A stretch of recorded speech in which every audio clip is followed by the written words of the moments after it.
Hi, this is Lakshmi. Welcome to Sitare TV. Good afternoon. We are here at the Global Digital Forum at the Santa Clara Convention Center. And we have here with us the convener of this conference, Mr. Preet Banerjee, the CTO of ANSYS.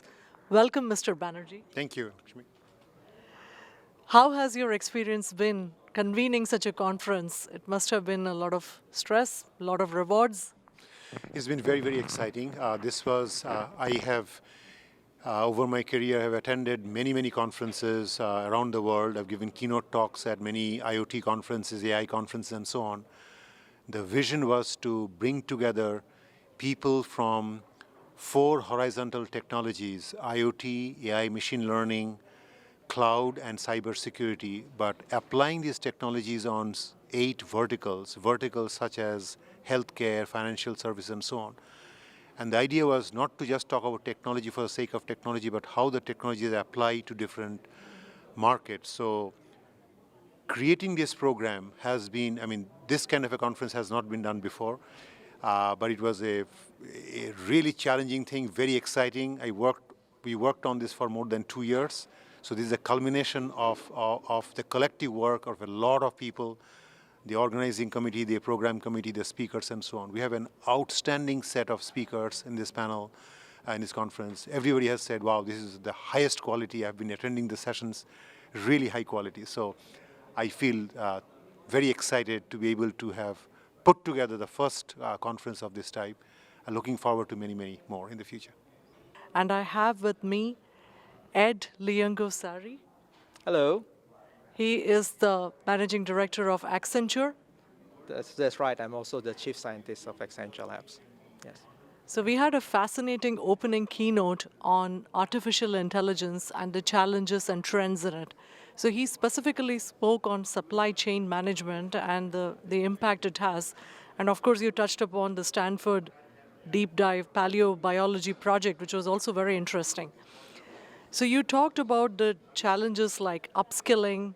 You mentioned that there'll be 130 million jobs created, though there'll be 70 million traditional jobs lost. Any plans on how Accenture plans to upskill its own workers? Yes, in fact, we already do in the sense of it's actually a critical area to identify the space where the next generation will be and how we're able to get these new roles. One of the things that actually we do is, in fact, work with many of our clients to figure out, what are the space that will be actually automated, and actually sort of take care of their employees as well as part of the retraining program, so that it's not about the job loss, but it's actually an uplift overall. The quality of the work actually will be better because they no longer do a lot of clerical work, but more around getting more intellectually challenging work that will help them to be much more marketable as well. So it's a win-win situation across the board. That's why we want to get this upstart in the very beginning when we sort of take over some of the work to actually do the replanning process, and that how to train them. And we are doing this on a daily basis at this point. Tell us something about your product, about the company itself. All right, I'm producing solar-powered portable power plants. They're trailers. They're designed to replace diesel generators. Depending on what units, like the 25 kilowatt unit that I have, or the equivalent of a 25 kilowatt, it'll save you something in the neighborhood of $500 a month in fuel. And that's just an 8-hour day. If you're running it 24 hours a day, you save a lot more. It's clean air. It's running with the small unit I have is 4.3 kilowatts in the array. It's 100 kilowatts in the inverters and 16 kilowatts, it's 16 kilowatts in the inverters and 100 kilowatts in lithium-ion batteries. The unit weighs somewhere around 3,500 pounds. Compared to anybody else who's built anything like this is probably the most powerful and most lightest units ever that I know of currently on the market. This unit folds up and it's easily transportable. It can be picked up by a helicopter. It can be put in a 20-foot storage container and shipped off anywhere in the world. It could be hooked up as not only as power, but as distillation for desalinization for water. You could use this for many different things. Whatever you use electricity for, you can use this to do the same thing. We have with us here Mr. Arun Bhattacharya from Adobe, who was on the panel for AI and autonomy. Welcome to Sitare TV, Mr. Bhattacharya. Thank you very much, Lakshmi. So, could you tell the viewers here, especially those who are not very technical, about how this AI is going to have an impact on autonomy in their lives?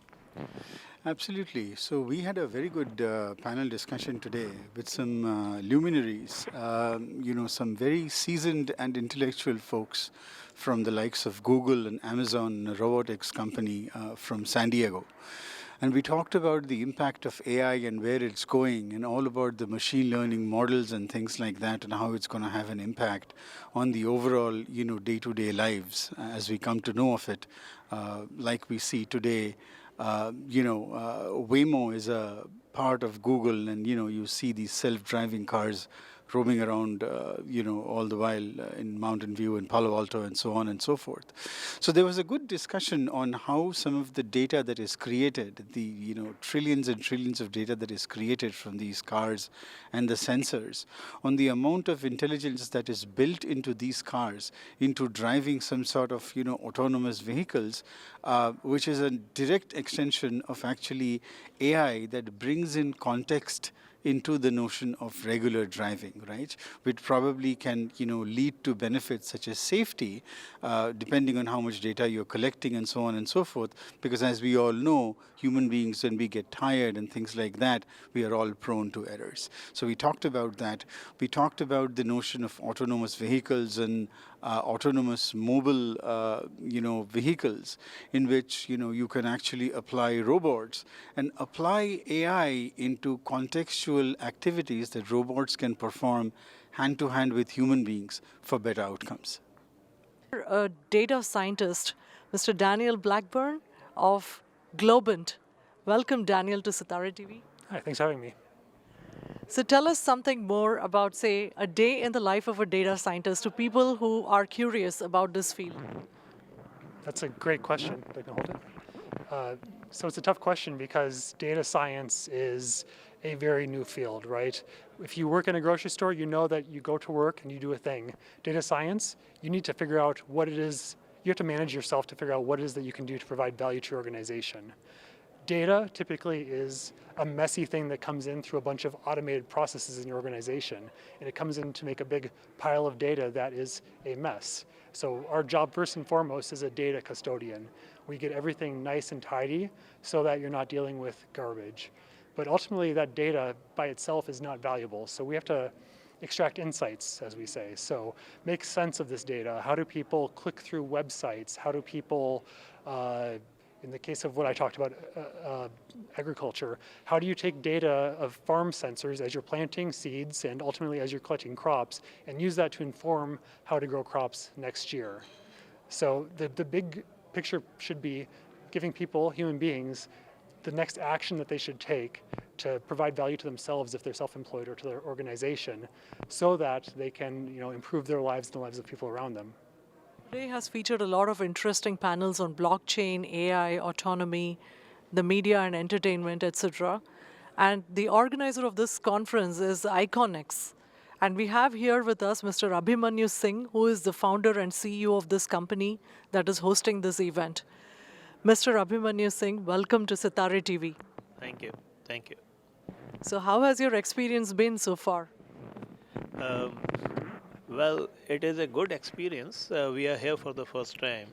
When we were exploring this, like how to organize one event over here, and we were looking out for the topics, we realized that there is not even a single platform where buyers and sellers can interact with each other, where there are so many innovations happening without noticing whether those innovations are commercial viable or not.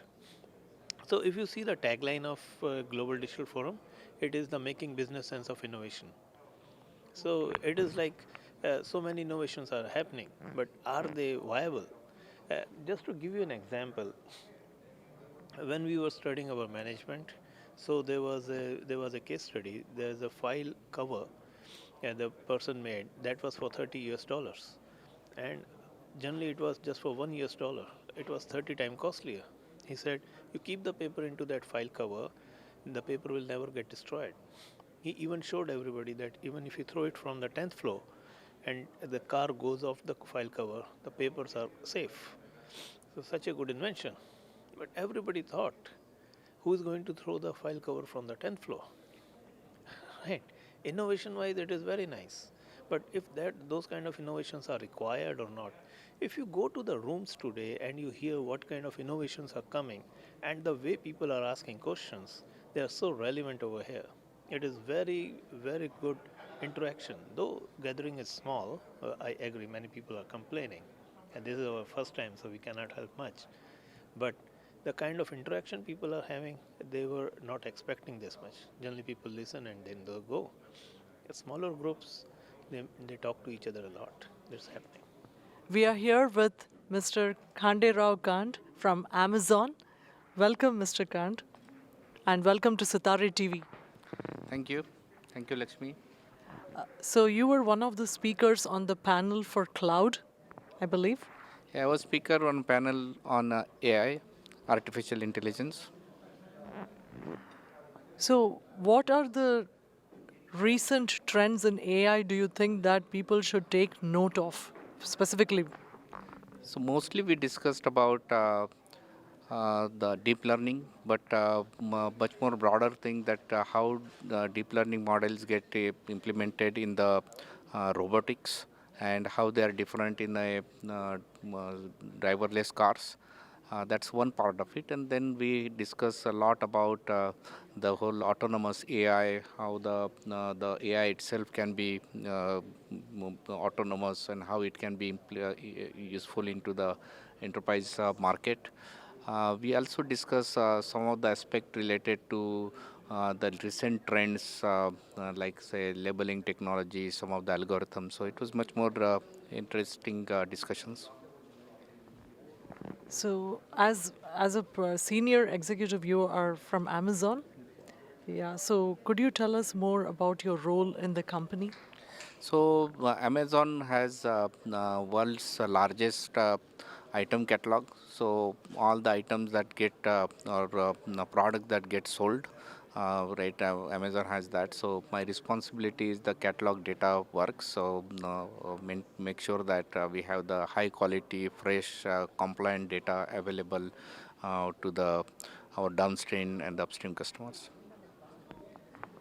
What has been a particular aspect of your job that you love and anything that you find could be made better?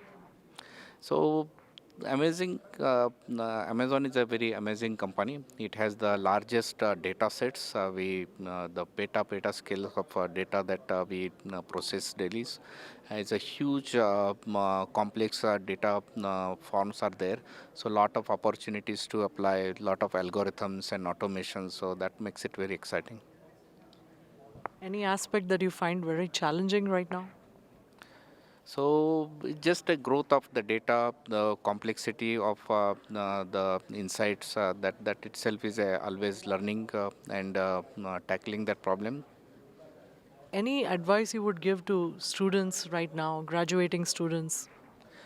I think if we are looking for the technologies for the next decade, AI is one, IoT is another, blockchain is another. So we are also very fortunate times that a lot of open sources are available, a lot of information is available on net, a lot of tools are available. So use them, experiment, and implement some of the ideas, take risk.